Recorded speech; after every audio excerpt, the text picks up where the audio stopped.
Buongiorno, and welcome back to Hidden Agendas, aka Vox Terra. Today, let me start with an article from Greenpeace, reading to you from it and then reacting. Texas is on fire while oil companies are fueling the flames of climate chaos. February 29th of 2024.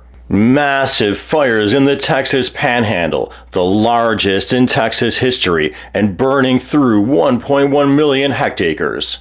Not just fueled by high winds and exceptionally dry weather, as emissions from burning more oil and gas makes the climate crisis worse, we can only expect to see more of these out-of-control disasters. The UN projects that the number of wildfires will rise worldwide by 50% by 2100, and that climate change is expected to make these fires more frequent and intense. As the largest oil driller and producer in the United States, oil companies in Texas are literally fueling the flames on their doorstep. The corporations threatening our planet and its people have just announced mind-boggling annual profits. They must stop drilling, start paying.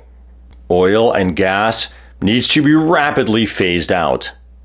So first of all, almost as an aside, I just want to point out that Greenpeace uses the rainbow as its symbol based on the Native American folklore or myth of the rainbow warriors coming back to save the earth. And that symbol predates its now ubiquitous use by the LGBTQ political movement. But next, as I was filming this and researching, I discovered that Greenpeace itself is getting sued by the oil industry, big oil as they call it. And apparently because Greenpeace, which is both an environmental organization but also has a reporting wing, is doing what so much of the media is too timid to do, which is one, tie back these extreme weather events to climate change, and two, tie back climate change to fossil fuels, the excessive burning of them. And within their article, they offer citation to both CBS News, but also the United Nations Environmental Program. And I, too, at many of my shows regarding wildfires, have offered citation to that climate change mechanism back to NASA, as well as the Union of Concerned Scientists. That yes, indeed, not just in the future, but today, the range, the intensity, the season of wildfire is all expanding. And this wildfire is tied back to this warm winter many parts of the world have been experiencing. So if you hear someone saying to you, "Oh, I'm just loving this warm winter we're having," well, what I say and what you could say is, you know what, are you also loving the wildfires, the floods, the extreme weather, the ticks with Lyme disease in areas they didn't used to inhabit, because it is one global climatic system that is being heated by the dumping of around 40 billion tons of fossil fuels into the atmosphere annually. Now, in their solutions in that short blurb, Greenpeace advocated for the rapid scaling back of fossil fuels and having that industry pay for the mess and the transition, apparently.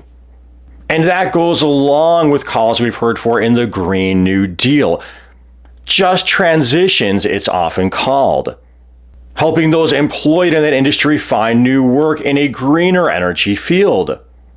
And to a lesser extent, in another solution called carbon tax with dividend, meaning you tax the carbon and then pay out a dividend to the public. Or what I heard Senator Sheldon Whitehouse, Democratic senator that is, call for an excess profits tax on many of the oil industries and then give some of that back to the public to help them with their energy costs, rather than just drill baby drill as Trump calls for. Note Greenpeace uses the tactic of blaming industry rather than blaming individuals.